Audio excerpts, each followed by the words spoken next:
Body reserve food material है, मतलब prokaryotes के। यूकैरियोट्स के अंदर जो।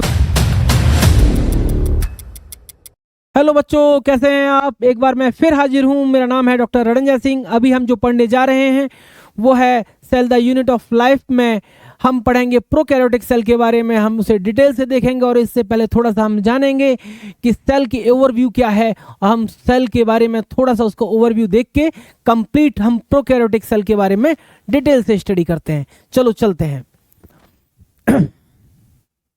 चैप्टर का हमारा नाम था cell the unit of life. हमारा टॉपिक क्या था बेटा?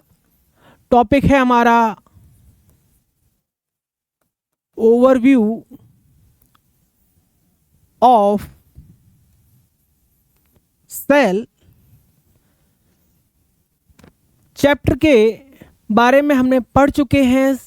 हम the cell the unit of life के बारे में पढ़ा था पहले लेक्चर में। इसमें हमने पढ़ा था हिस्ट्री के बारे में। उसके बाद हमने पढ़ा उसमें cell shape, cell size, cell theory, इन सब के बारे में डिटेल स्टडी कर ली है। तो हम अब देखेंगे ओवरव्यू। तो ओवरव्यू में बेटा सबसे हमें ये पता होना चाहिए कि सेल में सेल किस किस चीज़ से बनी है, सेल में क्या क्या है, वो सभी हम यहाँ ओवरव्यू में देखेंगे। तो सेल बेटा किस किस चीज़ से बनी हुई है? सेल के टाइप्स भी हैं, अलग अलग सेल अलग अलग चीज़ों से बनी है। तो हम टाइप्स देख लेते हैं। टाइप्स हैं सेल के, 2 टाइप्स की है, प्रोकैरियोटिक एंड यूकैरियोटिक। क्या क्या होता है दोनों में वो भी देखते हैं बेटा। अब सिस्टेमेटिकली मैं देखता हूं प्रोकैरियोटिक सेल में क्या होगा। यदि मैं देखूं प्रोकैरियोटिक वर्ड को 2 चीज़ों से मिलकर बना है। प्रो का यहां पर मीनिंग है बेटा प्रिमिटिव। कैरियोट का मतलब है न्यूक्लियस। ऐसा न्यूक्लियस जिसके ऊपर कोई मेम्ब्रेन, न्यूक्लियर मेम्ब्रेन नहीं है। मतलब जो डीएनए है, जो नेक डीएनए है, जो हिस्टोन लाइक प्रोटीन से बाइंड है, वो साइटोप्लाज्म में ऐसे ही पड़ा हुआ है। उसके चारों ओर कोई भी न्यूक्लियर मेम्ब्रेन नहीं है। तो उसे हमने क्या बोल दिया है? न्यूक्लियोइड। या हम इसे और क्या बोल सकते हैं? Naked DNA with histone like protein. Right बेटा, हमें पता लग गया कि प्रोकैरियोटिक सेल के अंदर ऐसा न्यूक्लियस है जिसकी न्यूक्लियर मेम्ब्रेन ही नहीं है। उसे हमने क्या बोल दिया है? न्यूक्लियोइड। एक तो बेटा इसके अंदर ये है। दूसरा क्या है इसमें, ये मैं बात कर रहा हूं। एक तो ये हो गया, दूसरा मतलब न्यूक्लियोइड हो गया। दूसरा इसके अंदर है साइटोप्लाज्म, जिसमें सेल की सभी रिएक्शन होती हैं। जब सभी रिएक्शन साइटोप्लाज्म में होती हैं तो मैं इसे क्या बोलूंगा? Main arena for cellular activity. क्या है बेटा वो है आपका साइटोप्लाज्म। सभी रिएक्शन ये इसी में होती हैं, इससे बाहर तो हो ही नहीं सकती, क्योंकि सभी ऑर्गेनेल्स, यदि मैं यूकैरियोटिक सेल की बात करूं, कहाँ होते हैं? वहीं होते हैं। प्रोकैरियोटिक सेल में भी न्यूक्लियोइड होगा, प्लाज्मिड होगा, राइबोसोम होंगे, इंक्लूजन बॉडी होंगी। सभी कहाँ होंगी? साइटोप्लाज्म के अंदर होंगी। जब सभी वो वहाँ पर हैं तो रिएक्शन कहाँ चलेंगी? वहीं चलेंगी। तो मेन एरिना क्या रहा? साइटोप्लाज्म। इसके बाद आते हैं इसमें और क्या होगा बेटा? इसमें होता है आपका एनवेलोप। प्रोकैरियोटिक सेल में क्या होगा? एनवेलोप। एनवेलोप में क्या क्या रहता है? एनवेलोप में होता है बेटा आपका ग्लाइको कैलेक्स सेल वॉल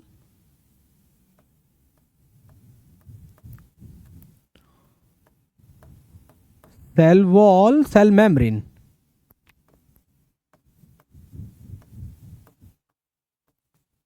ये तीनों टाइटली अरेंज्ड होती हैं और क्या बनाती हैं? एनवेलोप बनाती हैं। आगे देख लेते हैं इसका मॉडिफिकेशन क्या होता है। मॉडिफिकेशन, ये एनवेलोप का मॉडिफिकेशन अब हम देखेंगे। इससे पहले हम जान लें, थोड़ा सा एक और चीज जाननी चाहेंगे। ये जो ग्लाइकोकैलेक्स है बेटा, दो तरह का होता है। कुछ बैक्टीरिया में स्लाइम लेयर के फॉर्म में रहेगा, कुछ में कैप्सूल की फॉर्म में होगा, और कुछ में ये हो भी सकता है, नहीं भी हो सकता। तो ये क्या होगा? आइदर स्लाइम लेयर की फॉर्म में होगा, डिटेल में पढ़ेंगे इनको हम बाद में, ओवरव्यू के बाद में। और क्या हो सकता है? कैप्सूल फॉर्म में हो सकता है, और हो भी नहीं सकता किसी बैक्टीरिया में। कुछ में होता है, कुछ में नहीं होता। वो कंडीशंस पे डिपेंड करता है कैसा है। आगे देखते हैं मॉडिफिकेशन ऑफ एनवेलोप।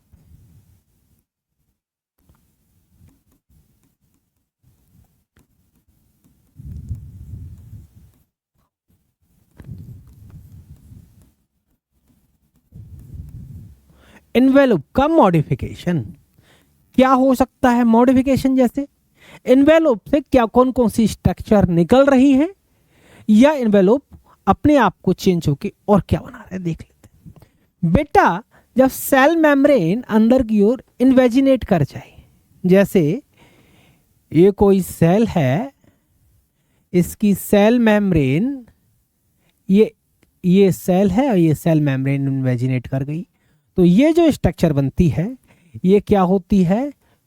मीजोसोम या क्रोमेटोफोर। ये किसके अंदर हो सकता है? मीजोसोम। और क्या हो सकता है? क्रोमेटोफोर।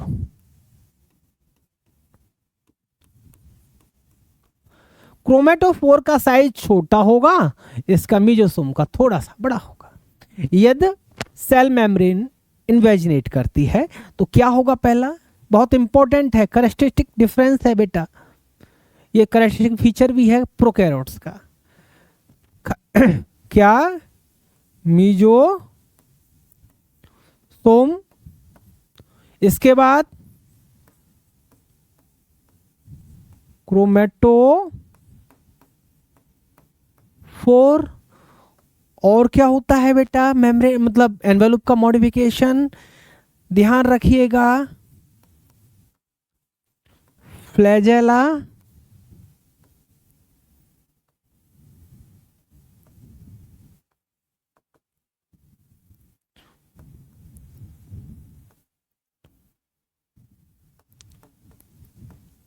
फिम्ब्री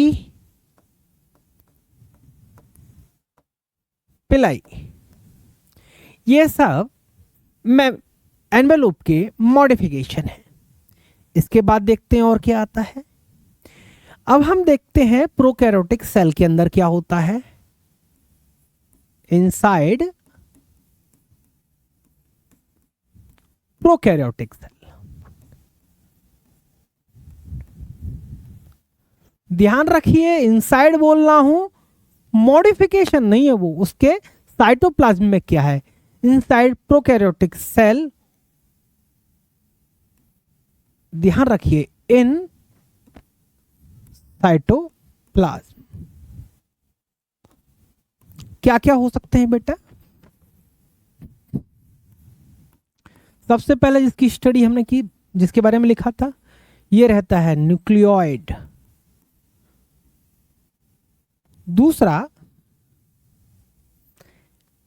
जेनेटिक मटेरियल के अलावा एक्स्ट्रा जेनेटिक मटेरियल।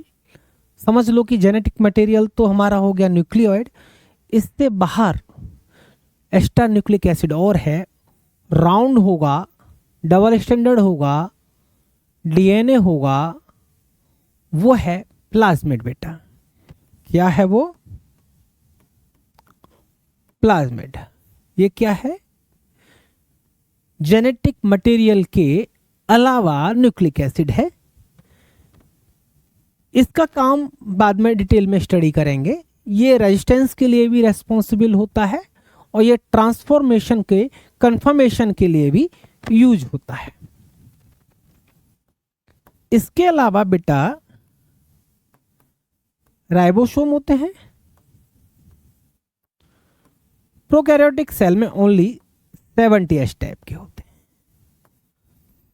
और क्या होगा इसके पास में बेटा? Inclusion body,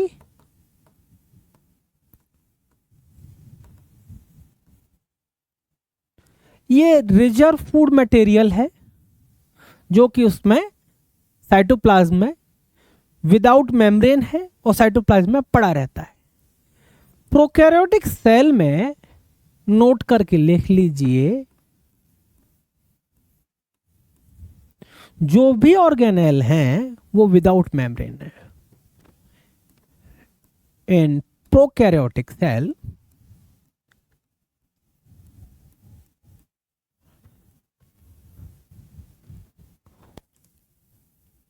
all organelle are membrane without membrane.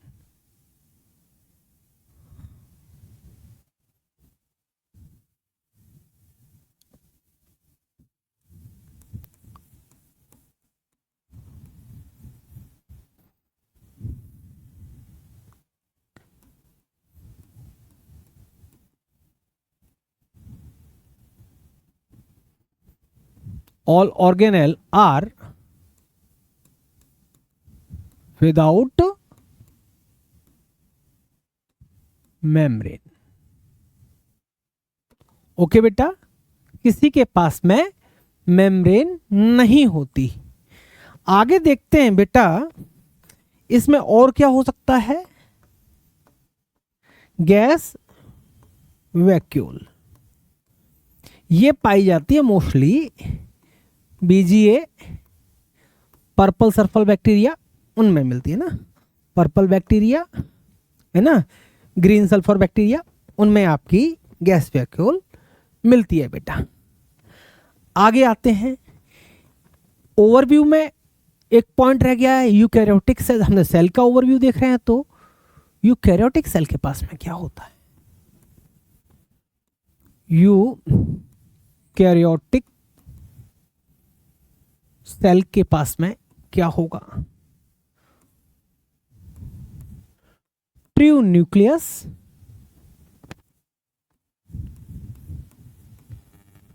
With membrane होगा बेटा। इसके अलावा एनवेलोप में क्या हो सकता है? यदि प्लांट सेल है,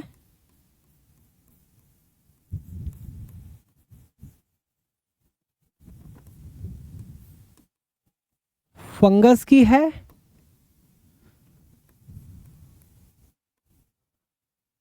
सम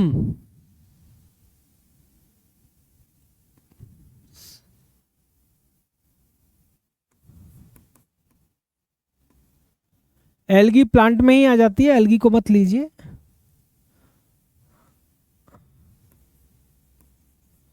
सम प्रोटिस्ट में है, सम प्रोटिस्ट में। इनके पास में दो चीज होंगी, सेल वॉल एंड मेम्ब्रेन। क्या होगा बेटा? सेल वॉल और सेल मेम्ब्रेन। यदि मैं एनिमल की बात करूं, एंड सम प्रोटिस्ट की बात करता हूं, उन पर केवल प्लाज्मा मेम्ब्रेन होगा।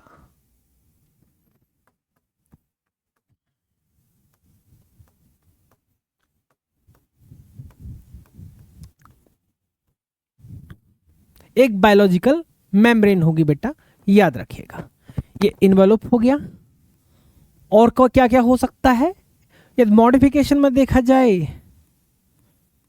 कुछ के पास में फ्लैजेला हो सकता है और नहीं भी। सिलिया, यूकैरियोट्स में सिलिया हो सकती है। अब मैं इनसाइड देखूं क्या हो सकता है। न्यूक्लियस से लगा हुआ आपका endo plasmic reticulum, Golgi apparatus और लाइसोसोम्स। और क्या हो सकता है बेटा, सेप वैक्यूल। कौन सी? सेप वैक्यूल। और क्या हो सकता है इसके अलावा, हम देखेंगे माइटोकॉन्ड्रिया, ये प्लांट का है, ध्यान रखना। माइटोकॉन्ड्रिया दोनों में मिलेगा। इसके अलावा प्लास्टिड, प्लास्टिड्स किस पे मिलेंगे बेटा? प्लांट्स पर, एनिमल में नहीं मिलेंगे। इसके अलावा आपका रहा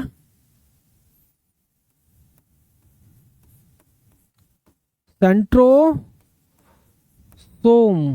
किसका बना होता है? सेंट्रियोल का। राइबोसोम होंगे बेटा 70s एंड 80s। 80s कहाँ रहेंगे? ER पर रहेंगे बेटा, साइटोप्लाज्म में रहेंगे। ये दोनों जगह मिलेंगी 80s। ये मैं 70s की बात करूं, राइबोसोम किस में मिलेगा? दोनों ऑर्गेनेल्स के अंदर मिलेगा। कौन कौन से? क्लोरोप्लास्ट, प्लांट के क्लोरोप्लास्ट के पास में, और माइटोकॉन्ड्रिया में, एनिमल में केवल माइटोकॉन्ड्रिया के अंदर, क्योंकि ये दोनों सेमी ऑटोनोमस ऑर्गेनेल हैं। ये हमारे बेटा क्या रहे? इसके बाद में एक और है मेम्ब्रेन बाउंड, ये विदाउट मेम्ब्रेन है, ध्यान रखिए। ये विदाउट मेम्ब्रेन है और ये बाकी मेम्ब्रेन बाउंड है। और ध्यान रखिए ये दोनों विदाउट मेम्ब्रेन है, सेंट्रोसोम और राइबोसोम। सेंट्रोसोम, सेंट्रियोल ये जो हैं, और राइबोसोम हैं, ये विदाउट मेम्ब्रेन है और बाकी मेम्ब्रेन बाउंड है। इसके बाद और क्या आता है आपका बेटा? माइक्रोबॉडीज। ये भी मेम्ब्रेन बाउंड है। आगे देखते हैं। हमने ओवरव्यू देख लिया है प्रोकैरियोटिक सेल के पास में क्या होता है, यूकैरियोटिक सेल के पास में क्या क्या होता है। अब आगे हम देखेंगे बेटा प्रोकैरियोटिक सेल की थोड़ी डिटेल स्टडी करते हैं। ओवरव्यू हमारा खत्म हो चुका है, अब हम प्रोकैरियोटिक सेल का डिटेल स्टडी करेंगे।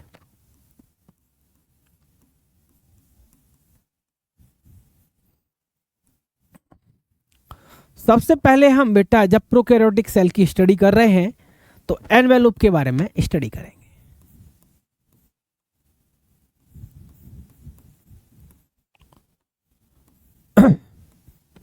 एनवेलप में सबसे पहले ग्लाइको कैलेक्स और इसकी स्लाइम लेयर कैप्सूल के बारे में जानेंगे।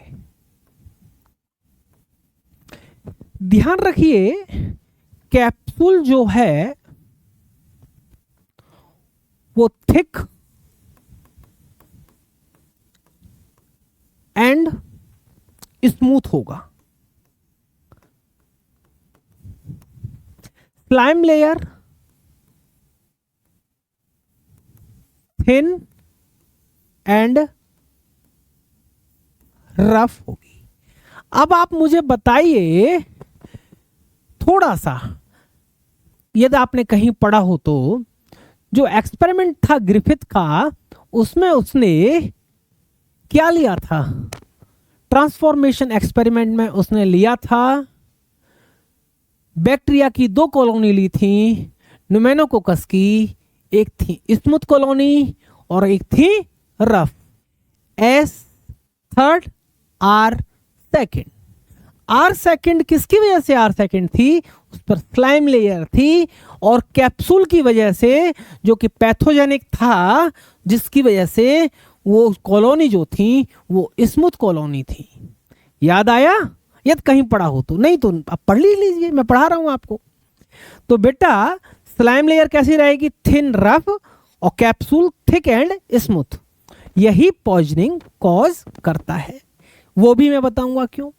स्लाइम लेयर जो होती है वो किसकी बनी होती है बेटा? स्लाइम लेयर बनी होती है polysaccharide,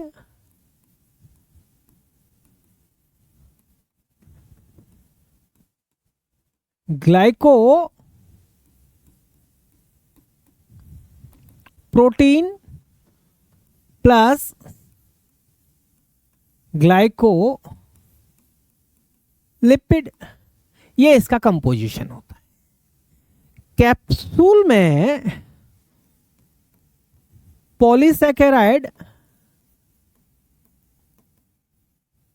plus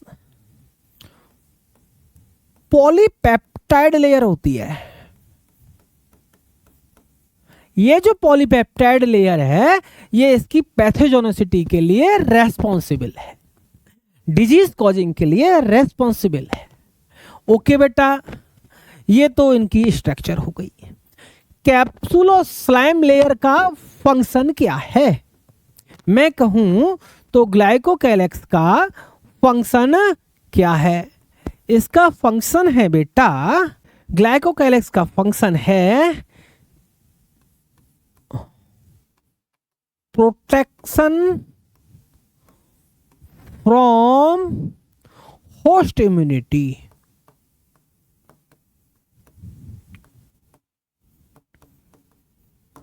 okay,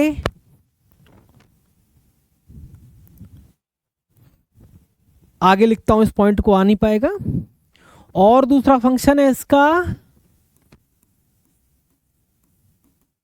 protect from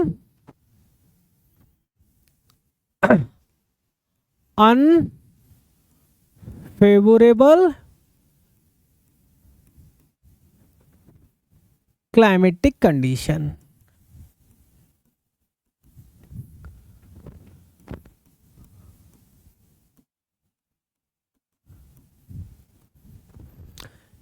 spore formation के समय में ये उस चीज का फॉर्मेशन करता है। अनफेवरेबल कंडीशन है, ड्राई कंडीशन है, न्यूट्रिशन नहीं मिल रहा है, उस कंडीशन में ये अपने आप को क्या करेगा? कैप्सूल से अपने आप को प्रोटेक्ट करेगा। होस्ट इम्यून सिस्टम से बचना हो तो कैप्सूल बना लेगा, है ना। डिहाइड्रेशन से बचना हो, वही कंडीशन, प्रोटेक्ट फ्रॉम डिहाइड्रेशन। ये बेटा इसके फंक्शन है। ये तो हमने जान लिया एनावेल लूप के एक पार्ट से, ग्लाइकोकैलेक्स से, जो ऊपर की लेयर है, आउटर लेयर है। एक मिडिल लेयर है सेल वॉल। किसकी बनी होती है बैक्टीरियल सेल वॉल? ये बैक्टीरियल सेल वॉल बनी होती है पेप्टाइडो ग्लाइकेन।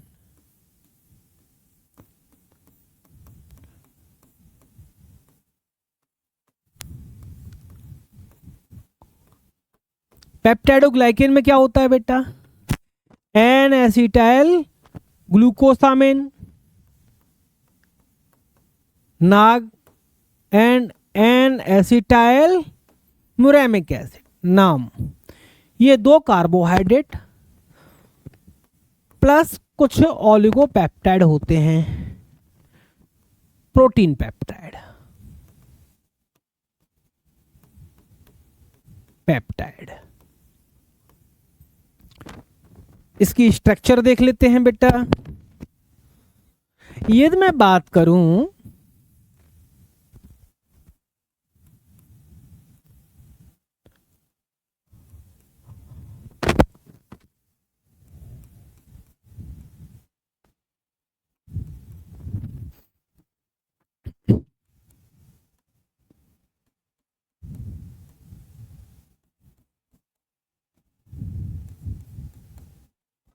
ये बैक्टीरियल सेल वॉल की स्ट्रक्चर बता रहा हूं बेटा आपको। इसमें किस तरह से नाम लाग जुड़े रहते हैं।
ये इस तरह से बेटा आपस में बॉन्ड होते हैं। ये जो बॉन्ड दिख रहे हैं, दो कार्बोहाइड्रेट्स के बीच में जो बॉन्ड है, ये जो आपको बॉन्ड दिख रहा है, ये जो बॉन्ड है, ये है ग्लाइकोसिडिक बॉन्ड। और बेटा जो आपको बड़ा सा बॉन्ड दिख रहा है, ये है पेप्टाइड बॉन्ड। क्या है? पेप्टाइड है। और पेप्टाइड में क्या मिलेगा आपको? Peptide bond.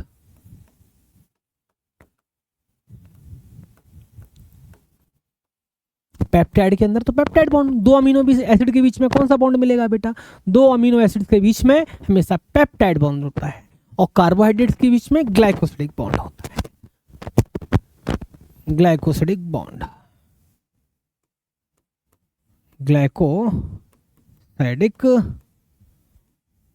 Bond. Peptide proper लिखते हैं।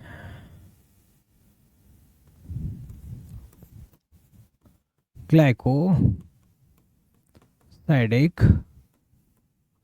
Bond, peptide. ओके बेटा, क्या है ये सब?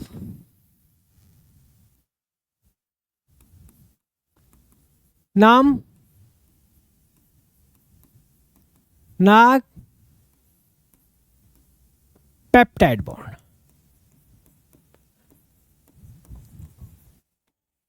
ओके, और ये क्या है आपके? Glycosidic bond.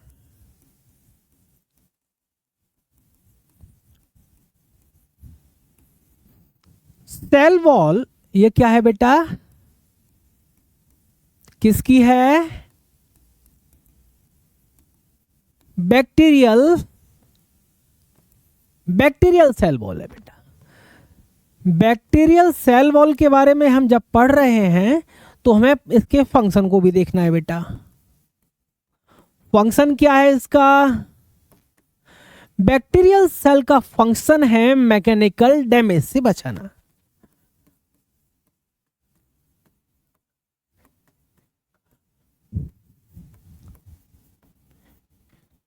मैकेनिकल डैमेज से प्रोटेक्ट करना। मैकेनिकल डैमेज से बेटा प्रोटेक्ट करेगी। इसके अलावा आ जाइए, नेक्स्ट हम इसका कंपोनेंट देखते हैं। Cell membrane. बेटा सेल मेम्ब्रेन ये हमेशा यूकैरियोटिक सेल मेम्ब्रेन की तरह होती है। ये इन्वॉल्व, इसके फंक्शन को थोड़ा बहुत देख लेंगे, बाकी हम जब यूकैरियोटिक सेल मेम्ब्रेन की स्टडी करेंगे उसमें ऐसे देखेंगे, समान उसी की तरह होती है। फंक्शन क्या होते हैं? ट्रांसपोर्ट, ध्यान रखना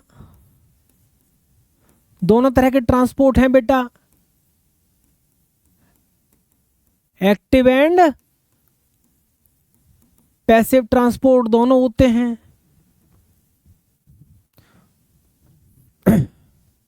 इसके अलावा क्या है? सेलेक्टिव,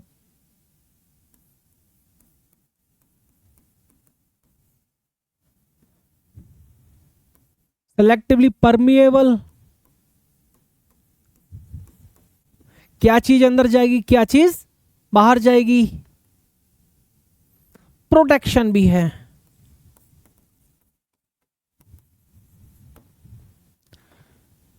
और क्या करेगा सेल मेम्ब्रेन बेटा? अभी आप इन तीन पर फोकस रखिए जो एनसीईआरटी के अकॉर्डिंग है।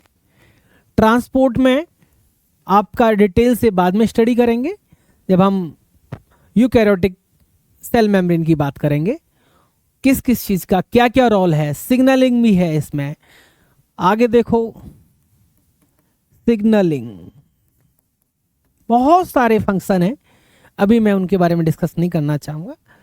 अभी हम आगे देखते हैं बेटा। ये तो एनवेलोप के बारे में डिस्कशन हुआ, अब हम उसके मॉडिफिकेशन के बारे में डिस्कस करते हैं। तो मॉडिफिकेशन से बेटा एक बहुत इंपॉर्टेंट चीज बनी थी, मीजोसोम। ये किसके फॉर्मेशन से बनते हैं? सेल मेम्ब्रेन के इन्वेजिनेशन से। Form bye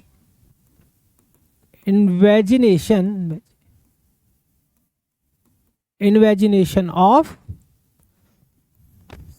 cell membrane. किस किस टाइप के हो सकते हैं?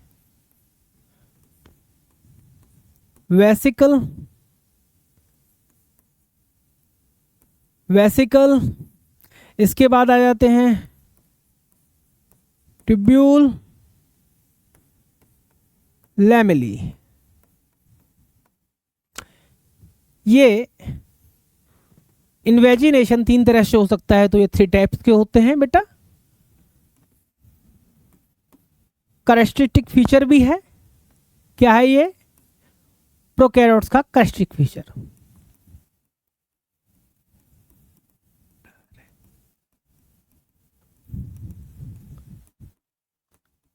फीचर है इसका। इसके अलावा मीजोसोम का फंक्शन क्या है बेटा? ध्यान रखना, सेल वॉल फॉर्मेशन में हेल्प करता है, cell wall formation.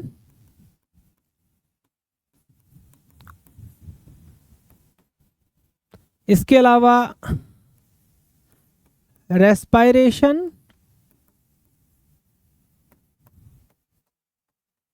Secretion,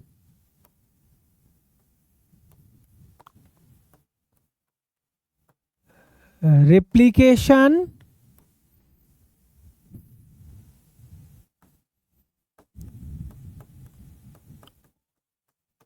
replication के बाद डिवीजन। ये इसके फंक्शन होते हैं बेटा। क्या?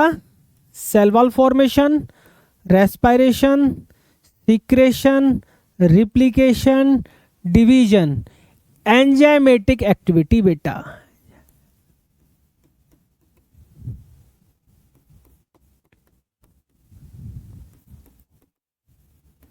एंजाइमेटिक एक्टिविटी भी इसकी देखी गई है। मीजोसोम प्रोकैरियोटिक सेल के अंदर बहुत ही इंपॉर्टेंट ऑर्गेनेल है। ये सेल मेम्ब्रेन के इन्वेजिनेशन से बना है।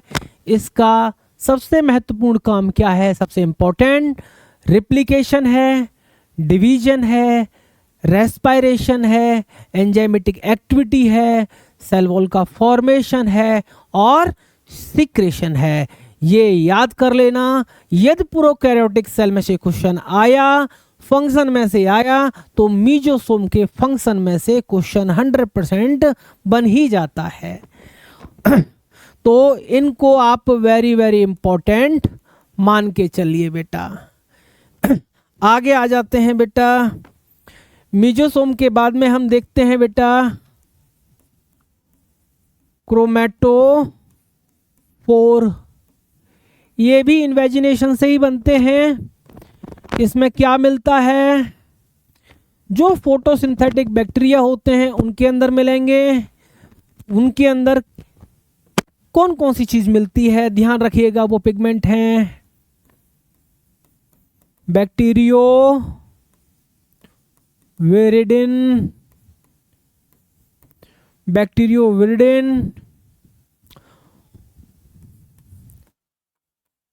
Bacterio chlorophyll A and B. ये सब बेटा क्रोमैटोफोर के अंदर में होते हैं और ये फूड फॉर्मेशन में हेल्प करते हैं, फोटोसिंथेसिस में हेल्प करते हैं। आगे आ जाते हैं बेटा इन्वेजिनेशन में। फ्लैजेला बायोलॉजिकल क्लासिफिकेशन पढ़ाऊंगा जब तो डिटेल दूंगा ही इसकी, पर थोड़ा सा मैं आपको बता देता हूं। इसके 3 पार्ट होते हैं बेटा।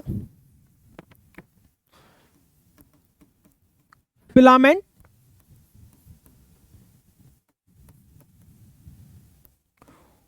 Hook, basal body.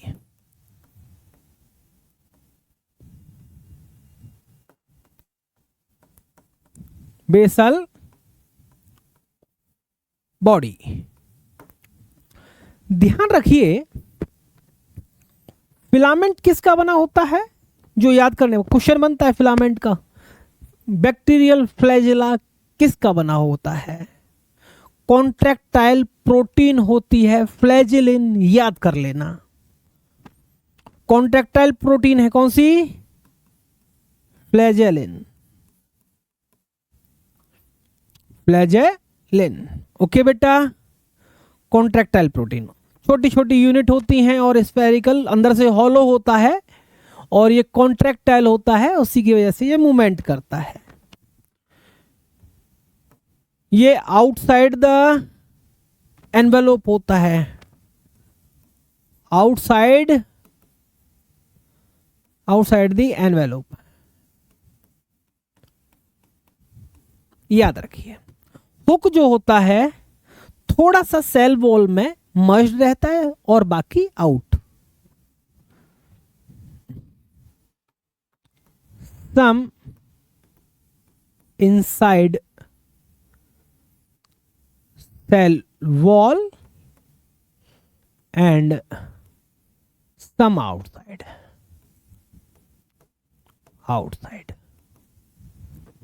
Basal body ये 2 चीज से बनी होती है बेटा। बेसल बॉडी 2 चीज नहीं, मतलब मेनली में जिससे बनी होती है ना, सेंट्रोसोम का नाम सुना है? ये सेंट्रोसोम की बनी होती है। कार्डव्हील स्ट्रक्चर याद रखिएगा। बेसल बॉडी के ध्यान रखियो, जो मेन चीज ध्यान रखने वाली है वो याद ये है कि ये 4 रिंग से बनी है। 4 रिंग है, 2 आउटर 2 इनर,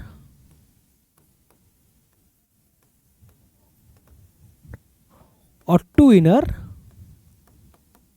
बाद में पढ़ाऊंगा बेटा, इतना ही याद रखिए। जो 2 आउटर हैं वो मेम्ब्रेन के 2 आउटर सेल वॉल में होंगी और 2 इनर मेम्ब्रेन के अंदर होंगी।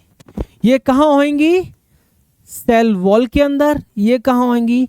सेल मेम्ब्रेन के अंदर। जो सेल मेम्ब्रेन है 2 इनर उसमें इंसर्ट रहती है और 2 आउटर सेल वॉल में इंसर्ट रहती है। ये तो फ्लैजिला की स्ट्रक्चर हो गई बेटा। आगे आ जाते हैं। पिलाई, ये बेटा फ्लैजिला से छोटी होती हैं पर फिम्बरी से बड़ी होती हैं। Smaller than flagella but larger than fimbriae. बेटा बताना चाहूंगा, पिलाई और फिम्बरी एक ही चीज है, पर आपकी बुक में थोड़ा सा डिफरेंस शो किया गया है क्योंकि इनका बनावट एक जैसा है पर साइज छोटा बड़ा है, इसलिए मैंने भी यहां शो कर दिया है। फ्लैजिला अलग है, पिलाई और फिम्बरी एक ही चीज होती है, साइज का अंतर है। देखिएगा जो ये पिलाई है किस में हेल्प करती है, आपने सुना होगा बैक्टीरिया में जो प्लाज्मिड को रिसेप्ट करता है, एक्सेप्ट करता है, रेसिपिएंट जो होता है वो नेगेटिव होता है, F नेगेटिव, और जो प्लाज्मिड को डोनेट करता है वो F पॉजिटिव होता है, जिसे हम मेल बोल देते हैं। एक्चुअल में पिलाई हमेशा मेल के पास मिलती है। किसके पास मिलती है? Pili always find on male bacteria.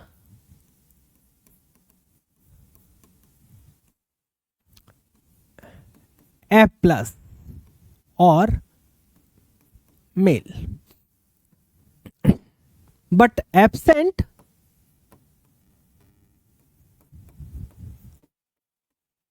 on female bacteria. F negative, plasmid से याद रखिएगा, जिसमें प्लाज्मिड जाता है F नेगेटिव और जो देता है वो F पॉजिटिव होता है। अब याद बात करते हैं हम फिम्बरी की। इसका फंक्शन क्या हो गया बेटा? Involve in conjugation.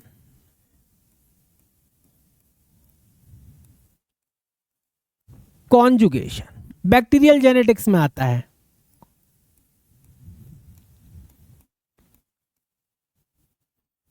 बैक्टीरिया में जेनेटिक मटेरियल को ट्रांसफर करने के 3 तरीके होते हैं: कॉन्जुगेशन, ट्रांसडक्शन, ट्रांसफॉर्मेशन।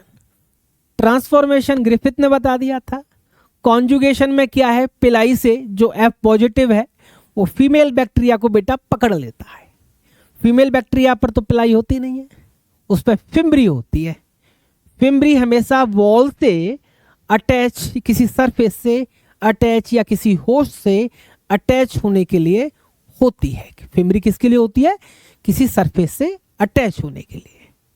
जो हमेशा F नेगेटिव बैक्टीरिया होता है उसमें बहुत मिलती है और ये इन्फेक्शन के काम आती है। तो ये फिम्बरी के माध्यम से वॉल से चिपटे रहते हैं F नेगेटिव बैक्टीरिया। पर जो पिलाई है वो क्या करती है? अपने जेनेटिक मटेरियल, जो बैक्टीरिया है पिलाई के माध्यम से F नेगेटिव को पकड़ेगा, अपना जेनेटिक मटेरियल उसको डोनेट कर देगा। ये तो कॉन्जुगेशन हो गया। ट्रांसफॉर्मेशन में मीडियम के माध्यम से जाएगा, एक बैक्टीरिया से दूसरे बैक्टीरिया पर मीडियम के माध्यम से जेनेटिक मटेरियल जाएगा। इसमें भी प्लाज्मिड भेजते हैं। और तीसरा है आपका ट्रांसडक्शन, जिसमें फेज, बैक्टीरियोफेज के द्वारा एक बैक्टीरिया से दूसरे बैक्टीरिया में जाता है। ये 3 मेथड है, अभी हम उसे बाद में डिस्कस करेंगे। अभी यहां देखते हैं इन्वॉल्व इन कॉन्जुगेशन, ये फंक्शन हो गया। फिम्बरी का क्या फंक्शन है? स्मॉल है and high in number, high in number, surface के चारों तरफ लगी रहती है। फंक्शन है इसका attachment.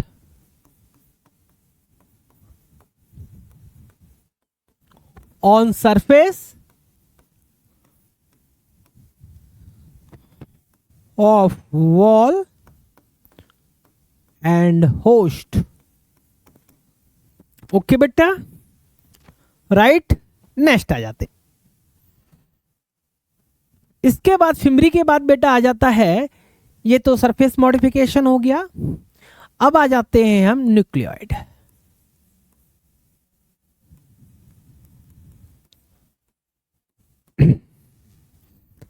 Necked with non histone protein. क्या है? Main genetic material. ओके बेटा, कहां मिलेगा? Inside cytoplasm.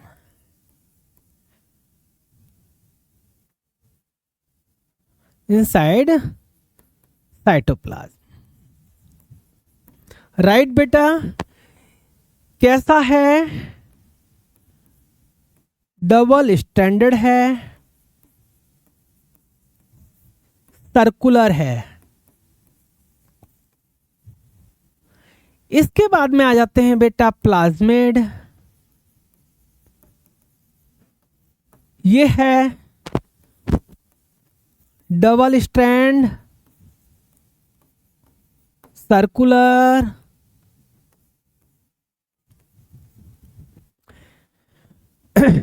फंक्शन है इसका ड्रग रेजिस्टेंस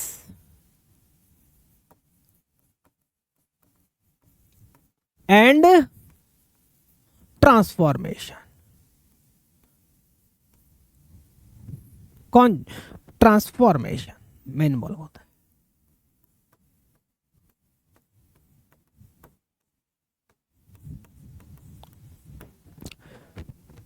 ओके बेटा, इस प्लाज्मिड के बाद में आ जाता है आपका राइबोसोम।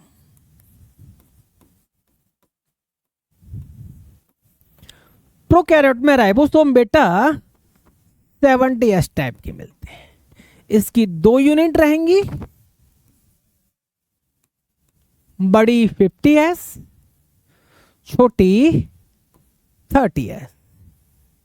एस फॉर फैडवर्क यूनिट या सेडिमेंटेशन कोफिशिएंट, ये डेंसिटी से रिलेटेड है, उसकी बेसिस पर इनका नाम दिया गया है।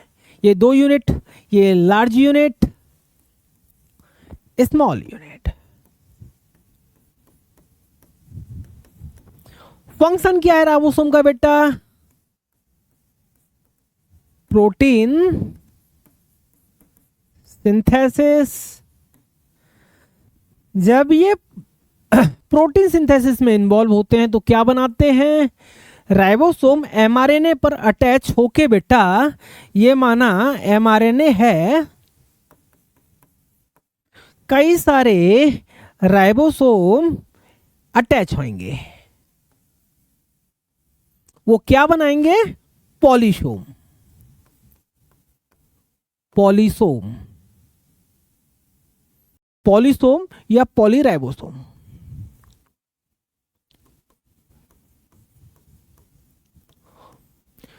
बेटा इसके अलावा ये राइबोसोम का काम क्या है? प्रोटीन सिंथेसिस है, पॉलीसोम का फॉर्मेशन है। इसका स्ट्रक्चर में किस टाइप के राइबोसोम इसमें पाए जाते हैं? प्रोकैरियोट में 70S टाइप के पाए जाते हैं। एस का मतलब होता है सैडबर्ग यूनिट या सेडिमेंटेशन कोफिशिएंट। ये यूनिट जो 70S यूनिट है, हम बोलेंगे जो राइबोसोम जो हमारे पास 70S पाए जाते हैं, मतलब प्रोकैरियोट्स के पास जो पाए जाते हैं, वो 2 के बने हुए हैं। मैंने आपको जैसे बताया था 50S और 30S। उसमें मैं आपको बता दिया प्रोटीन सिंथेसिस में इन्वॉल्व है, पॉलीसोम का फॉर्मेशन होता है। ध्यान रखिएगा, पॉलीसोम का फॉर्मेशन किस में हो रहा है? प्रोकैरियोट्स के राइबोसोम में। ओके, मैसेंजर आने के ऊपर बहुत सारे राइबोसोम लग जाते हैं प्रोकैरियोट्स में, तो उसे पॉलीसोम कहते हैं। आगे बेटा हमारे पास में जो ऑर्गेनेल बचता है वो है आपका इंक्लूजन बॉडी।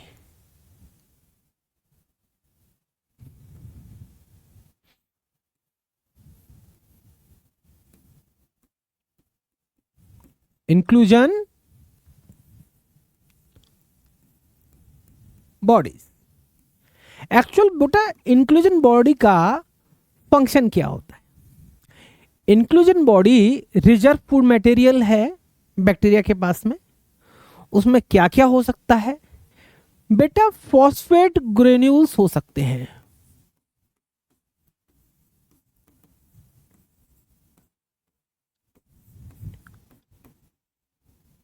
और कौन से ग्रेन्यूल हो सकते हैं? ग्लाइकोजन ग्रेन्यूल हो सकते हैं।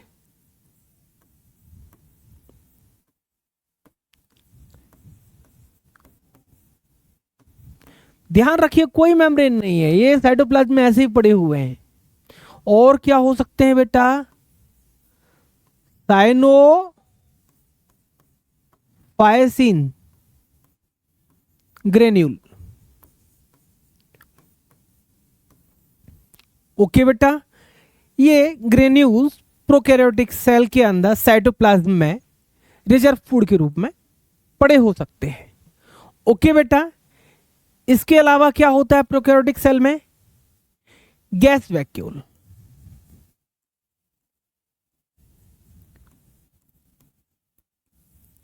कोई मेम्ब्रेन नहीं है, गैस साइटोप्लाज्म के अंदर बबल्स के रूप में प्रिजर्व हो जाती है।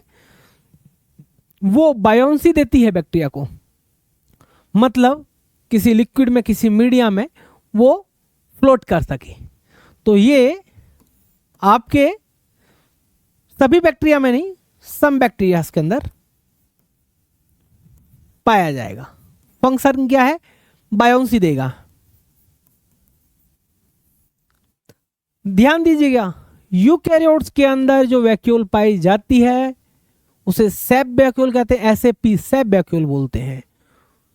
एक और पॉइंट बेटा यहां पे नोट करने वाला है, याद कीजिएगा, हमारे बैक्टीरिया के पास में डाइजेशन के लिए लाइसोसोम तो है नहीं, तो वो डिग्रेड कहां करेगा? अनवांटेड चीज को कैसे नष्ट करेगा? डाइजेशन कहां करेगा? बेटा ध्यान रखिए, मीजोसोम के पास में एंजाइम्स है, एंजाइमेटिक एक्टिविटी चलती रहेगी। दूसरा जो सेल वॉल है,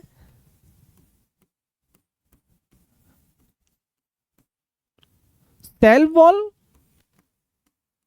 सेल मेम्ब्रेन के बीच में जो ये स्पेस है, सेल वॉल सेल मेम्ब्रेन के बीच में जो स्पेस है, यहां पर क्या चलता है? एंजाइमेटिक एक्टिविटी चलेंगी और डाइजेशन का काम होगा। यहीं पर आपका प्रोकैरियोटिक सेल एंड हो जाती है। Thank you. अगले सेशन में, मतलब मेरा ये है कि अगली लेक्चर में आपसे मैं जितना टॉपिक हुआ है उसके क्वेश्चन करूंगा और यूकैरियोटिक सेल के बारे में डिस्कशन करूंगा। Thank you.